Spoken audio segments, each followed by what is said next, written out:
Hello and welcome to this presentation, the Daniel 2:34 Revelation.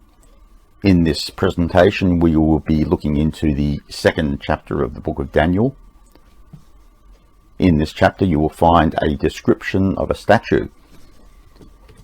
This is an image that you have no doubt come across in your Bible studies or through some other means, and it depicts a sequence of 4 nations or kingdoms: the head of gold, chest of silver, middle of bronze, and legs of iron. In this chapter you will find the statement that there is a God in heaven who reveals secrets. So in this story and in the graphic image there is a secret to be discovered. Later on in Daniel we read, "Go your way, Daniel, for the words are shut up and sealed until the time of the end." So if we can discover the secret contained in this chapter, we can know that we are at or near the time of the end, the time when God will intervene in the world's affairs and establish his kingdom on earth. So let's dive into the story that we find in chapter 2. And just by way of background to this episode,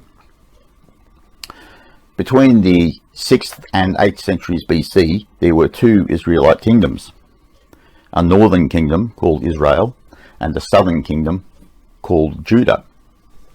The northern kingdom was conquered by the Assyrian Empire and its population deported to Mesopotamia in the 8th century BC, leaving only the kingdom of Judah. Judah was also conquered by a successor empire to the Assyrians, the Babylonian Empire, and many of its people were deported back to Babylon, one of whom was the prophet Daniel. Now this story concerns a dream of the Babylonian king Nebuchadnezzar. It's a very worrying and troubling dream for Nebuchadnezzar, and he wants the wise men of his kingdom, his soothsayers and the like, to interpret this dream. Moreover, as people sometimes do, they wake up from a dream and they know it was an interesting dream, but they can't remember it. And in the case of King Nebuchadnezzar, he could not actually remember the dream. So he is asking his wise men to not only interpret the dream, but to tell him what the dream was. And it turns out that the only man in his court able to do so is God's prophet Daniel. And he reveals that there will arise in world history 4 kingdoms, beginning with the kingdom of Babylon, followed by the kingdom of Medo-Persia, followed by the Greek Empire, and finally the Roman Empire. Because over the years I was always a little puzzled by these 4 kingdoms. They always seemed a bit kind of random to me. One big thing is that the progress of these empires represents a gradual drift from east to west, not just geographically, but in terms of the development of Western civilization, which is to say the movement of civilization from the ancient world to the modern world.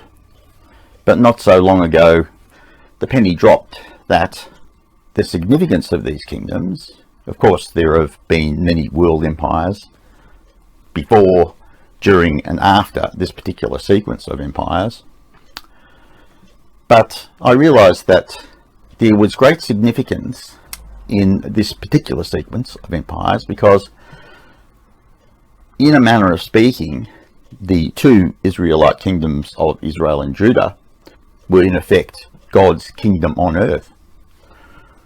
And the end point of the prophecy features the returning Messiah who destroys the kingdoms of the world and sets up God's kingdom in their place. So you've got a nice set of bookends. God's original kingdom on earth, followed by the final everlasting kingdom that comes to rule over the world. Now, if we look into the prophecy that we find in chapter 2, we find that 3 of those kingdoms are actually identified by Daniel himself. Babylon and Persia were kingdoms of his day, and the conquest of Babylon by Persia was in his day. Furthermore, he prophesies quite explicitly about the Greek kingdom, the empire of Alexander the Great, and this leaves the 4th kingdom that Daniel does not identify, so we have to work out from history what that final empire is. And if we look here at the NIV Study Bible, probably the most authoritative study Bible that you would find these days, and there is a graphic representation of these 4 kingdoms described, and that the 4th kingdom is Rome is pretty much the universally accepted interpretation of the 4th kingdom. In more recent times, people have proposed that the 4th kingdom is indeed the Islamic Caliphate of the various Arab and Islamic powers in the world today, but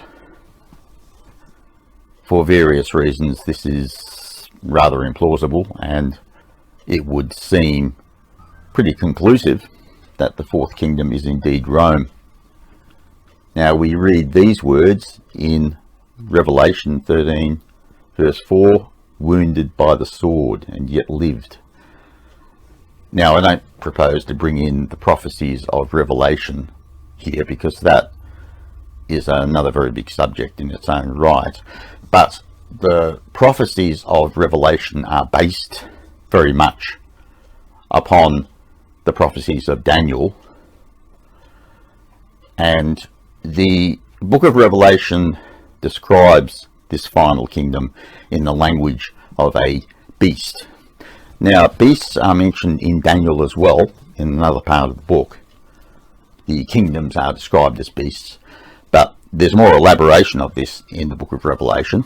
But suffice to say that at the moment I'm focusing on just one very important aspect of the Roman Empire as being the 4th kingdom,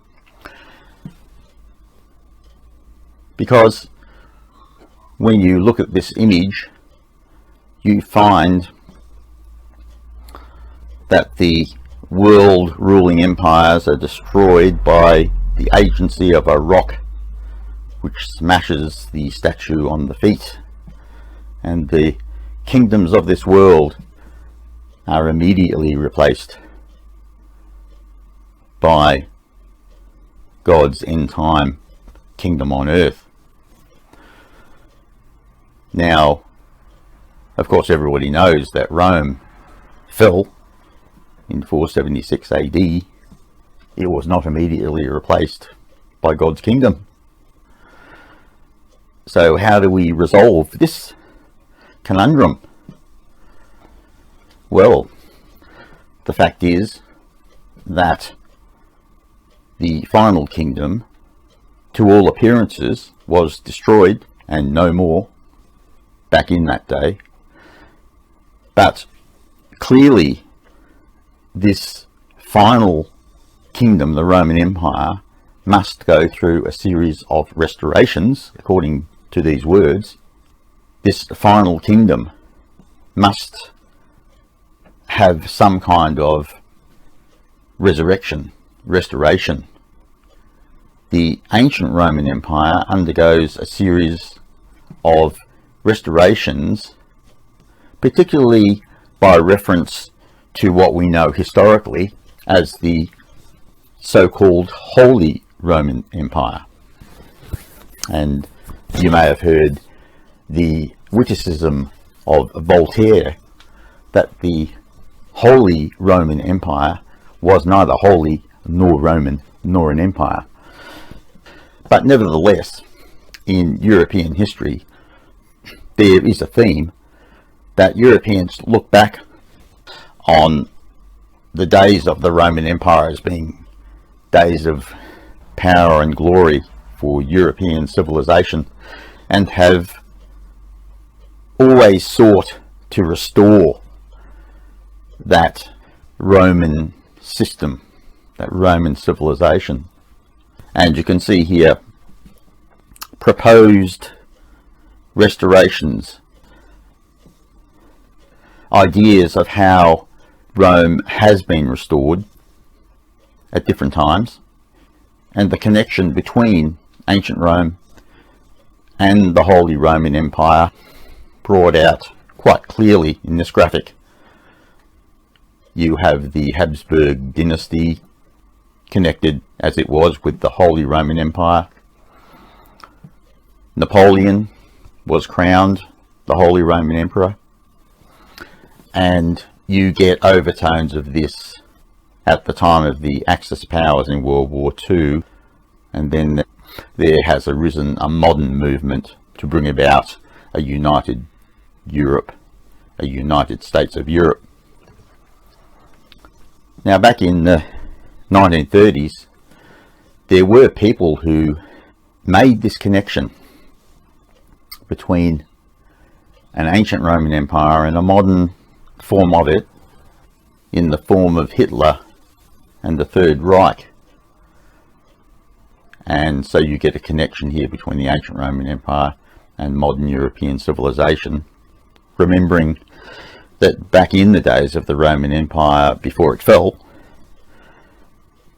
I understand that most of the Roman army was made up of German soldiers, so you get this Italian-German axis in the ancient world. And more specifically, Mussolini declared that the Italian Empire of the 1930s was indeed a restoration of the Roman Empire.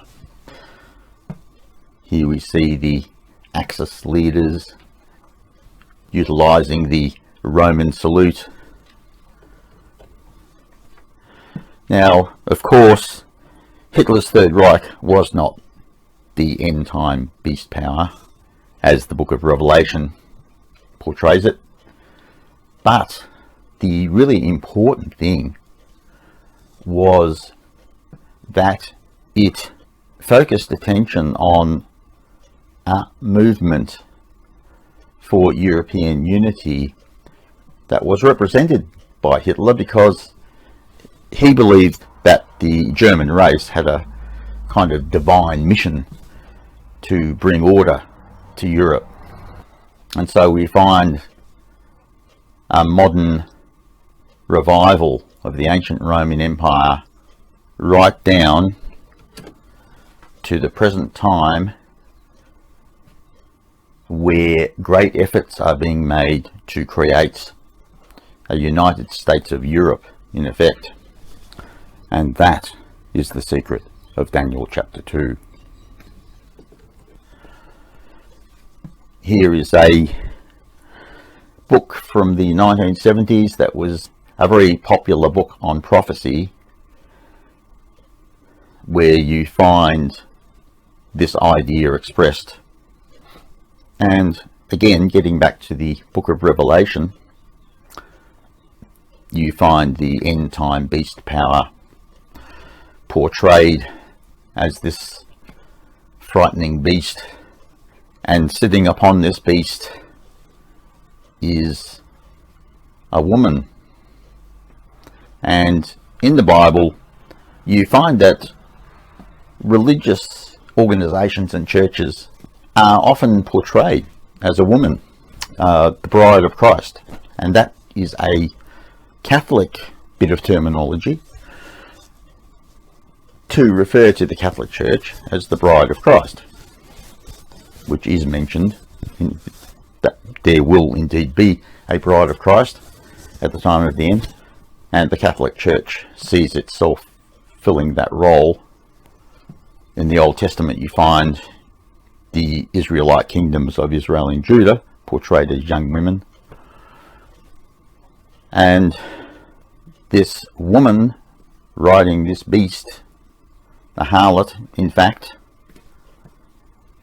would appear to represent a version of the Christian church or churches that have fallen astray. And here we see the description of the relationship between a religious system and the end time beast power. The 7 hills of Rome. So when it comes to identifying the final beast power as Rome, the book of Revelation itself says of the woman that she sits on 7 hills. Rome is located on 7 hills. Here is an example in modern culture of Rome being portrayed as the city on 7 hills. Now if you go back to Daniel, we see Rome as the 4th kingdom of the statue described by Daniel as the legs of the statue.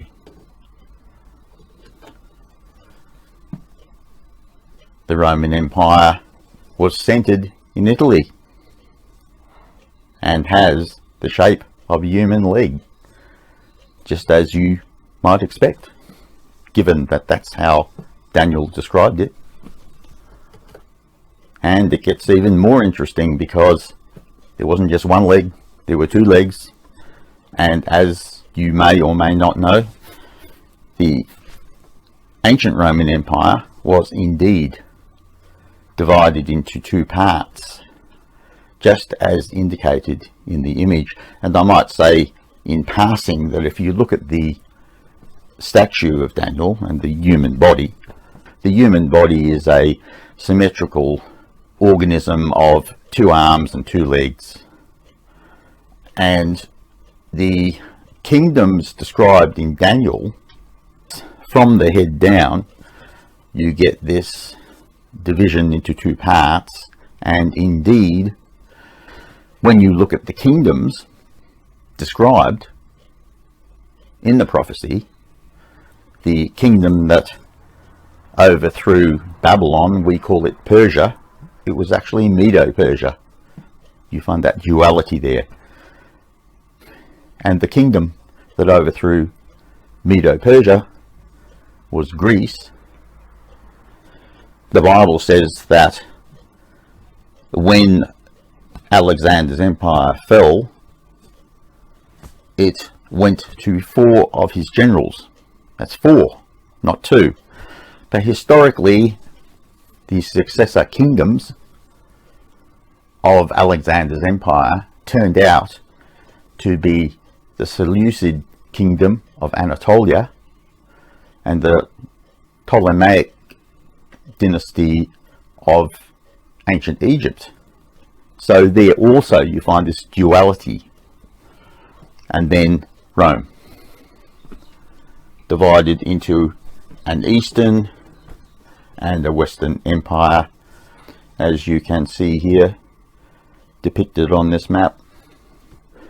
Goes back to 285 AD. The empire was just too big to be administered as one whole and was divided into 2.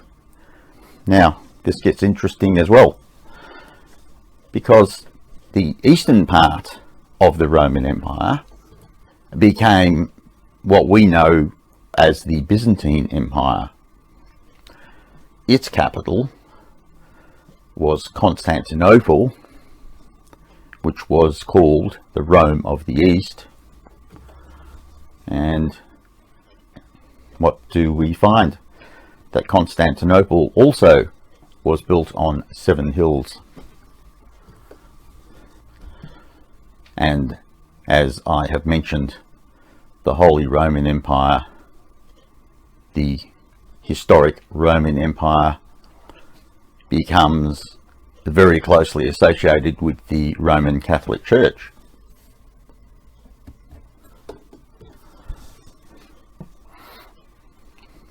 Here is a particularly pointed graphic portraying this historical division in Europe. So the book of Revelation talks about 10 kings associated with the final beast power. If we go back to the book of Daniel, you have 2 feet of 5 toes, 10 toes, depicted here.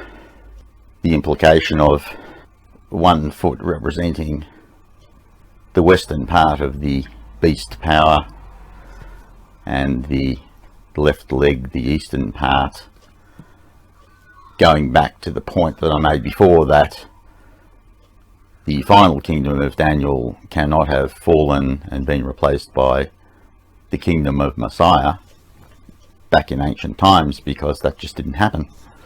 The book of Revelation brings out this point that the final kingdom must be a kingdom that has come back to life and been restored.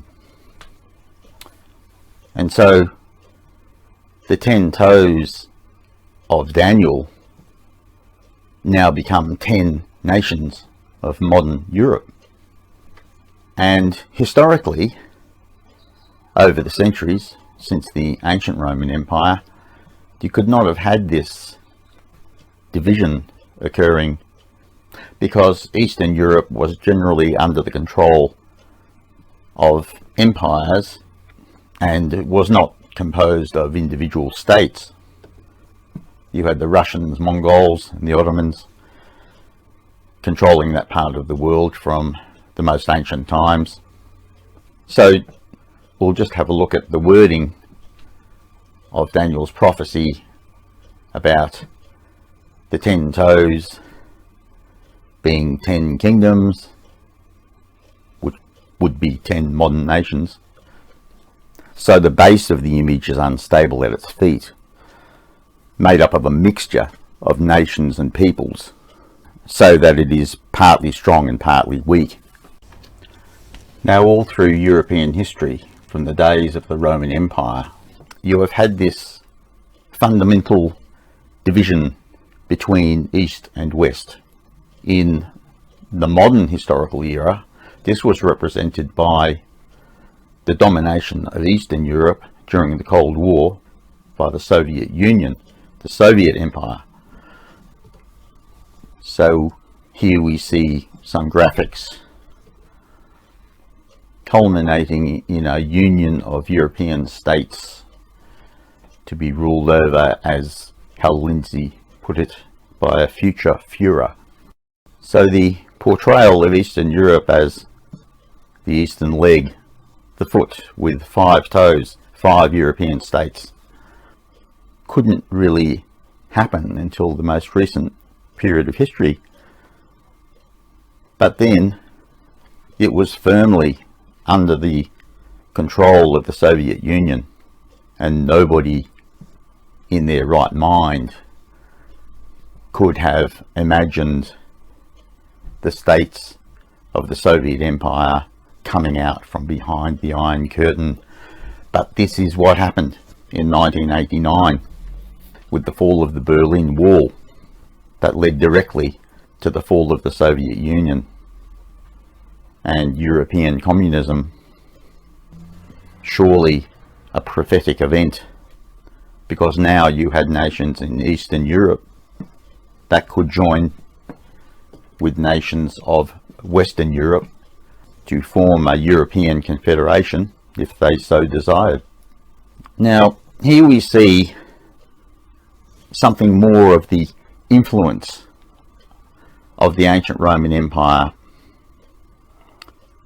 down to modern historical times. The German people have always had a connection to this ancient Roman Empire, and in the modern era we have Germany as a political military power having its cultural and even spiritual foundations in Catholic Europe, centered on the Roman Catholic Church. And just remembering that German leaders were called Kaisers, which is their name for Caesar. What do we find in the East? A very similar sort of situation. The leaders of Russia are called Tsars. Again, it's their word for Caesar. And just as Germany was profoundly influenced by the Holy Roman Empire and the Roman Church, so you find in the east of Europe a similar sort of thing happening. So you have the East-West divide coming up again. You have the political military power undergirded by a historic Orthodox Church. The Roman Catholic Church is the Western Orthodox Church. In the East, you have the Eastern Orthodox Church, although it's there are many independent churches belonging to the different countries, but they all go back essentially to the Greek Orthodox Church. And remembering that the eastern part of the Roman Empire was the Byzantine Empire, that had a very strong foundation in Greek culture. So in the West, you get Germany, Latin culture, Roman Catholic Church, and in the East you get Russia, Slavic culture, and Greek Eastern Orthodox. Here we have Putin visiting Greece in 2005, and notwithstanding that he was a KGB agent, nevertheless Putin has a spiritual side to him. He has come to fully embrace Russian Orthodoxy as a fundamental component of Russian civilization and culture. The Russian Orthodox Church survived decades of communist atheistic rule and is stronger than ever under Putin. And here is the map in its totality.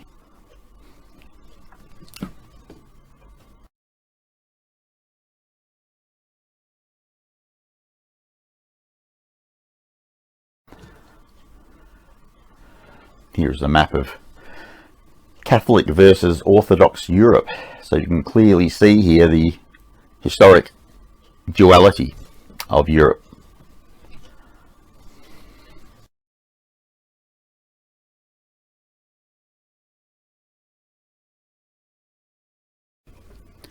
Jesus returns and destroys the kingdoms of this world. As Daniel puts it, the statue is struck on the feet by a rock. Daniel describes the statue being destroyed by a rock which smashes the statue at the feet. When Messiah comes to establish God's kingdom, this final battle is often described as the Battle of Armageddon. It is actually the battle for Jerusalem. Armageddon refers to a place called Har-Megiddo in the north of Israel, where armies will gather to attack Jerusalem. So that is an important distinction. Here we have Daniel's statue and modern Europe, and the rock not hewn by human hands destroys the final kingdom. Or as I put it, does Italy kick Sicily into the sea? Or does Sicily smash the Roman Empire? And it is worth noting the importance of Rome in the whole story of modern European federation. It got its kickstart actually with a conference held in Sicily, in Messina, leading to the Treaty of Rome. Yes, the Treaty of Rome, which underlies European Union, could have any number of foundations, but it is founded on Rome and Roman civilization. The stone cut by no human hand, portrayed on the very map of Europe and in the Earth's geography. Now this stone, cut by no human hand, tells us that unlike all the other conquests and replacements of empires and kingdoms that you find in the image, this transition from one earthly kingdom to another is not accomplished through an earthly kingdom. This is Messiah's kingdom, not an earthly power.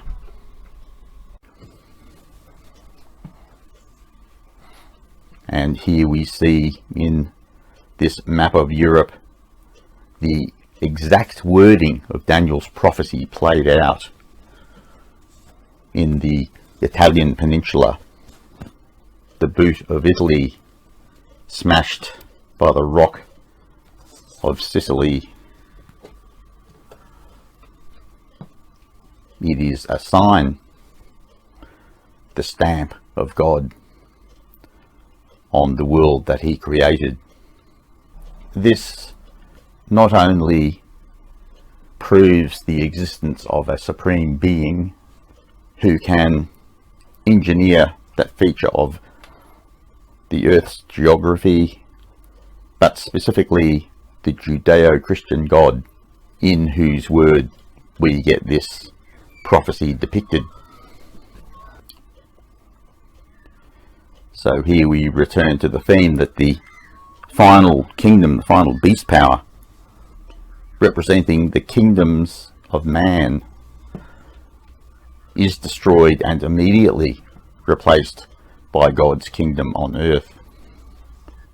A permanent sign for people to see God's whole plan for the world portrayed in stone, so to speak, from beginning to end, from his ancient kingdom of Israel to the establishment of God's kingdom on earth.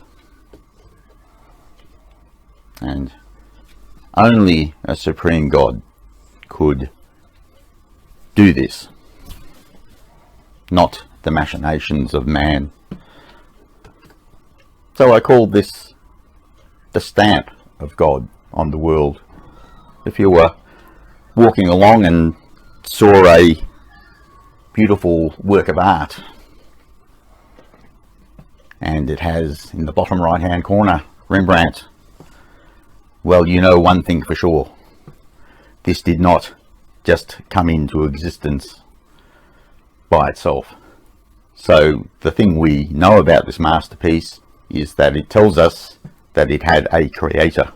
Now, it may not be Rembrandt, it might be somebody posing as Rembrandt, but we know that it's a work of art created by an artist. Made in China. Well, whatever was made in China is a pretty good sign that China exists. Likewise, Microsoft Corporation must exist if it creates something.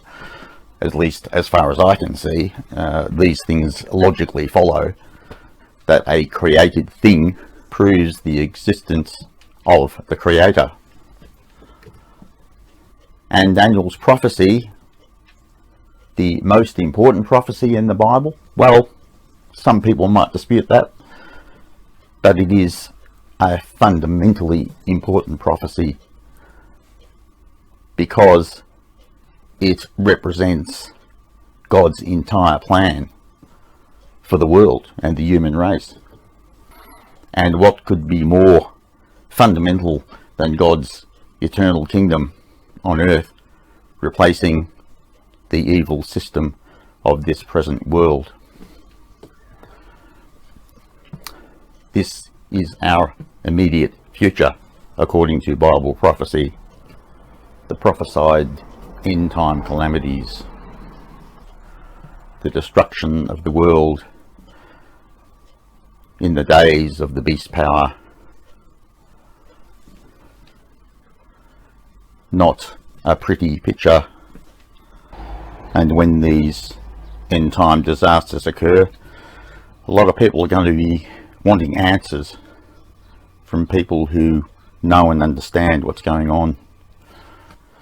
Meanwhile, we have the human race afflicted with purposelessness, aimlessness, emptiness, seeking a meaning and not finding it.